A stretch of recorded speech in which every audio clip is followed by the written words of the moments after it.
Hi everybody, welcome to Eating Peace this week.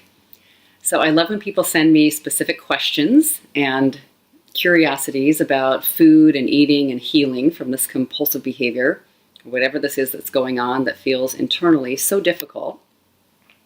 And somebody shared right here on one of these YouTube videos a request to speak to the term food addict, and how sometimes that can be of a relief to people and sometimes that can actually cause more suffering.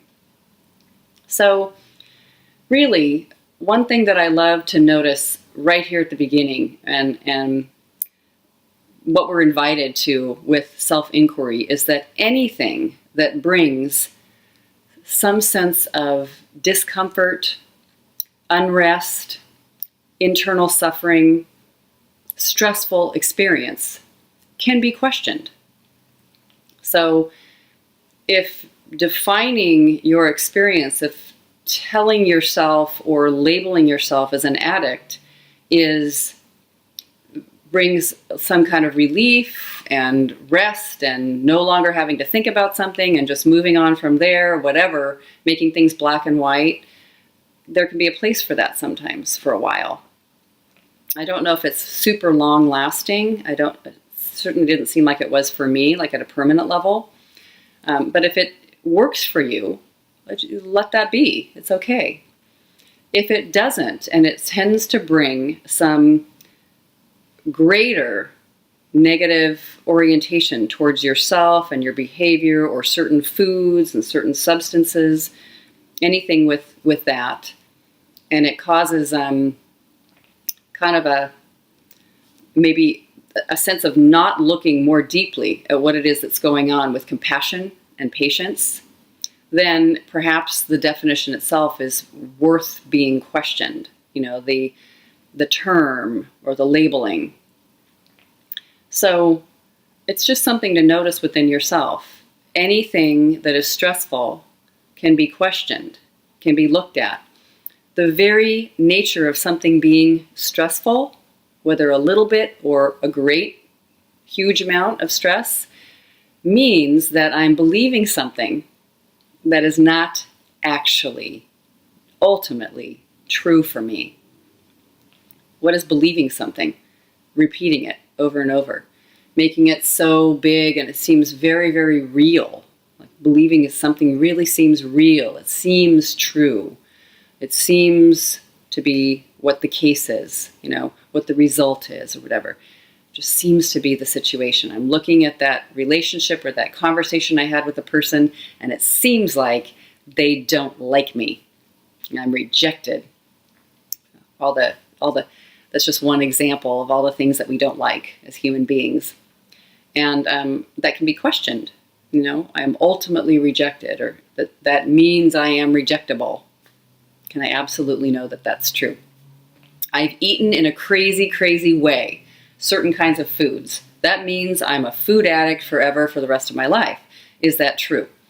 So one thing that is interesting to notice is just what the definition is of addiction when you're saying it, because it's brought up in different ways. There's this brain disease model that it's a physical, cellular level, scientific based condition, and that you've been damaged or you don't have the wherewithal physically in your body to deal with XYZ.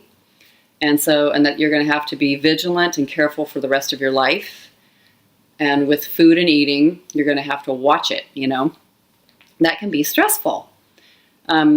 It can also be, it's okay if it's a relief to you. You notice, you feel like maybe your brain doesn't handle something or your body doesn't. So you've just drawn the line and that's it. But I find, however we're defining it, whatever we're saying about this problem that we have with food and eating, the most important thing for me ever around dissolving and being with this thing that I'm calling a problem is to notice what the message is internally. more than one teacher have suggested to me over the years of studying compulsive behavior, what we're doing that seems to be against our own best interests in any level, is that everyone has addiction. It's just addiction to our stories, what we think is true that feels painful or difficult or stressful. There was once a dear friend of mine who shared with me that as he was growing up, he observed his mother, and she always had it for the rest of her life until she died, that she had to empty the garbage every day. She felt stressed and anxious if there was even only 2 things in the garbage by the time it was bedtime. So she would compulsively get up and empty the garbage. And that he just saw later on in his life, he realized, wow, she's kind of like OCD about emptying the garbage and cleaning and having to have things be perfectly clean. A lot of anxiety and stress. And he just felt a lot of compassion for remembering his mother in this particular way. Well, that's something very interesting. You can label it OCD, some kind of addiction going on there at some point. She's not actually consuming or taking in something. There's not like a chemical substance being applied to her brain or her body through that behavior, but probably some chemical changes are happening, scientifically in the body, whatever. But it's to notice there's something internally happening for her, and this is the way she's working with it. It probably has nothing to do with garbage being emptied. I certainly noticed that my food and eating wildness, volatility, craziness just had nothing to do with actual food and eating. It really didn't.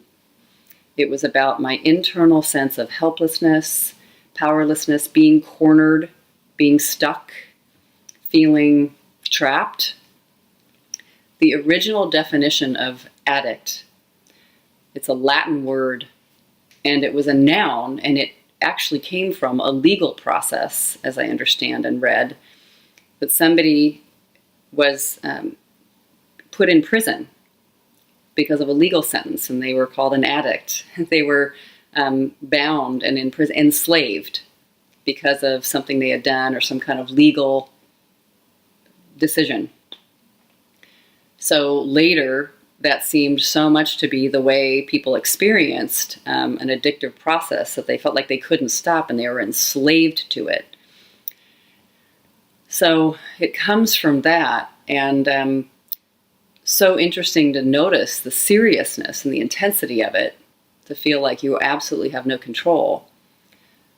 But also then to look and see, well, what internally is going on? Why do I have that feeling of being trapped? Where have I ever felt trapped in my life and terrified, stuck, despairing? You can write some of these things down, where you have felt despair, where you have felt trapped and stuck.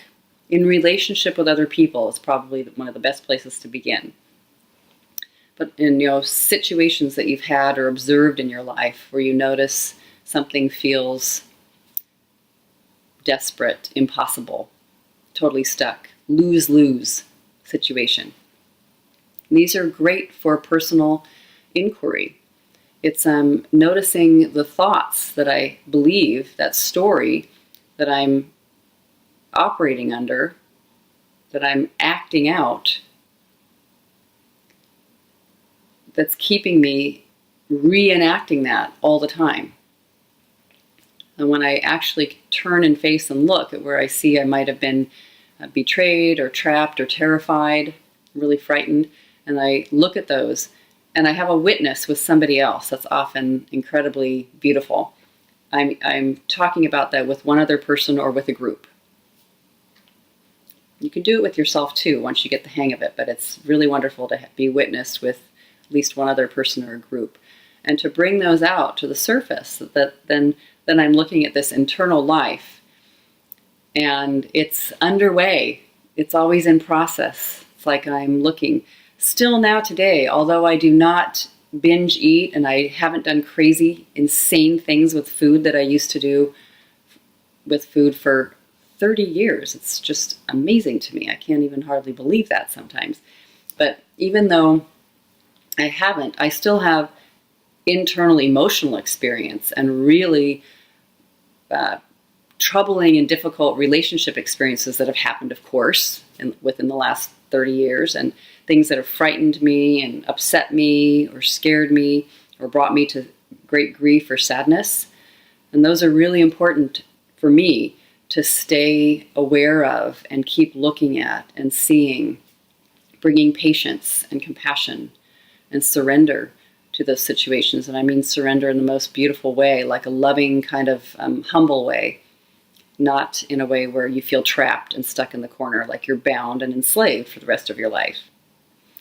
So to stay open to my own internal emotional life and my own thinking processes that I believed and question them, what I found is that actually shifts the outward behavior.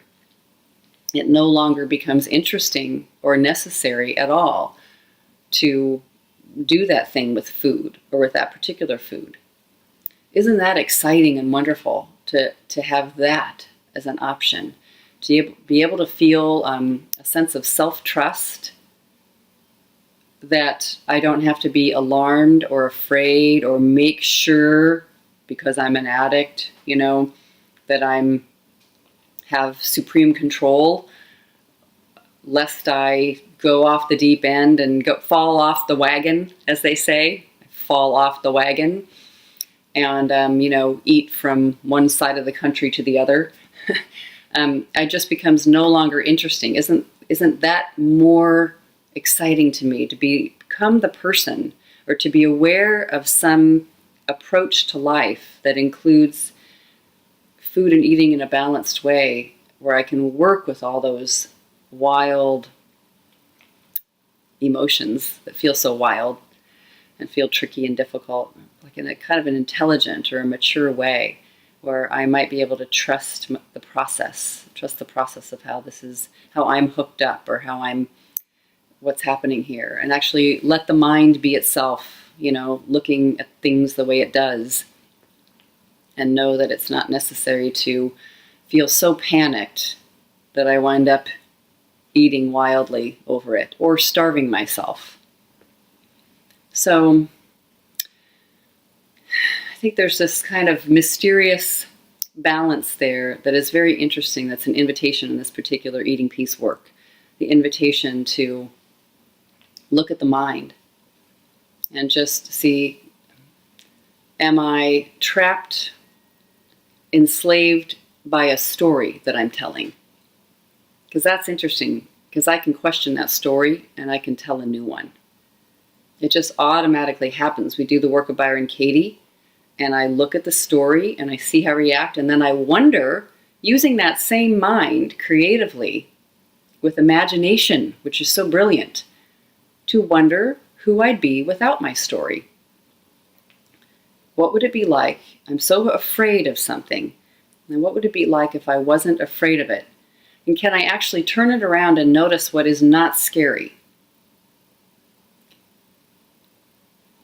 Can I turn things around and notice that it's just my mind and my perspective? It's like the glasses that I have on are the ones that are addiction glasses. And looking at through the ideas of the addiction model. And that can serve me, or if it doesn't serve me, if it brings more stress, well, then it's worth questioning.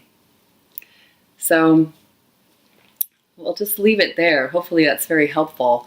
But the main and most important thing to notice is that it may not matter if you call whatever you're doing addictive or not. The most important thing is to notice that you have a mind that is capable of self-inquiry. And you can do that. You can ask, is it true what I'm thinking? You can identify the moment. When we have a weird compulsive experience, which any of the addictions would ever be, from emptying to the garbage, to overspending, to having to have things clean, to eating food that we don't really feel great about, we don't really want, drinking, drugs, smoking, porn, all the things that people do, spending money. When we are engaged in that, it's serving some kind of purpose that feels like it's the best I can do. Otherwise, I'm so helpless, I'm so despairing, I feel so powerless and awful. It's the best I can do. So to have a little open-minded compassion for yourself and some self-love for, wow, I am so disturbed that I feel like I need to go to this thing that I also don't like, but it feels a little better. It feels like I'm somehow taking care of myself in a weird way. There's something off balance. So it's off balance in my own perspective, in my mind. I'm not finding a personal sense of power. I'm not finding love or trust or peace. So I'm acting it out in this lack of peace way. So to be able to look at those things that have actually nothing to do with this behavior, but an internal life, an internal sense of that I'm stuck, I'm screwed, I'm helpless, I'm trapped, enslaved. That is going to offer, just looking at that sense of powerlessness, really studying it, is going to offer awareness and clarity that make it so, wow, you might discover you feel like you don't actually need to eat to manage or work with or feel or be with those emotions that feel so uncomfortable. Like there's other ways to be with them and other ways to work with them that might be hard, but they wind up being much better. And you're just really dipping into something that feels, like being held, being supported by the world and reality, instead of being so scared of that free fall that happens, that can turn into like binge eating or starving yourself to death or using any other kind of substance for some kind of control or rest or trying to find solid ground. You can just relax. So hopefully that helps. The pointer is to inquiry. Just noticing your internal emotional life. And that internal life itself is not permanent. It shifts constantly. But you might have an experience you've gone through that you think of permanently as traumatic or difficult. Just identify one to keep it simple. You don't have to make it more complicated or overwhelming. Just identify one thing that's frightened you or brought great despair or a sense of helplessness, something that you feel helpless about that you've experienced in your life. And you can go way back in time to when it first happened, it first began. Maybe you were even a child. It doesn't have to be, though. It can be something that happened last week. Identify one thing that you feel helpless about and write a Judge Your Neighbor worksheet on it. Begin to look at that experience deeply. And like I said, an invitation to do it in the presence of one other person or a group so that you feel ultimately very supported and you don't panic and go eat food or go run 5 miles when your body doesn't really want to do that. But you stay with this internal feeling and notice how you're supported and worthy and trustworthy and trustable. And that there's something in you that is always and forever not addicted. There is something in you that is here, present and accounted for, loving, willing. It's been in there since you were born, and it's in there today. It's steady and loyal and has never left you. And that part is not addicted. Only the thoughts and the feelings and the unique personal experiences are the things that create this addictive process. So getting in touch and tapping into that. And the best way to do it, I know, is to identify the things that seem to throw us off balance and look at them very deeply with support. All right. Then addiction, the behavior of addiction just becomes unnecessary. It just falls away, which is such a relief. So wonderful. And anyone can have that possible for them. Anybody. It's just a matter of looking at these beliefs and feelings that are undigested, unfinished, unresolved, taking a look at them. Because as we take a look at them, the awareness itself brings us to a place of being able to take a deep breath and rest and just be with that and notice that it's not happening here now, today. It's a memory. And it's driven a lot of what we have been suspicious of about life.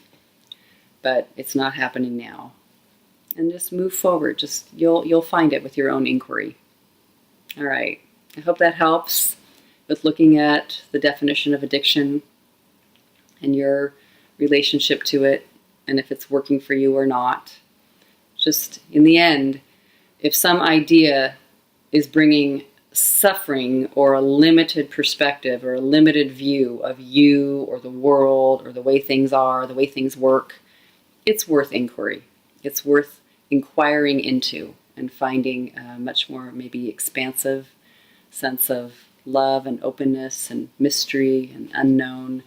It can be very joyful to do that. So I hope you can give yourself that gift. All right. Lots of love, everybody. Take it easy. Let me know how it goes.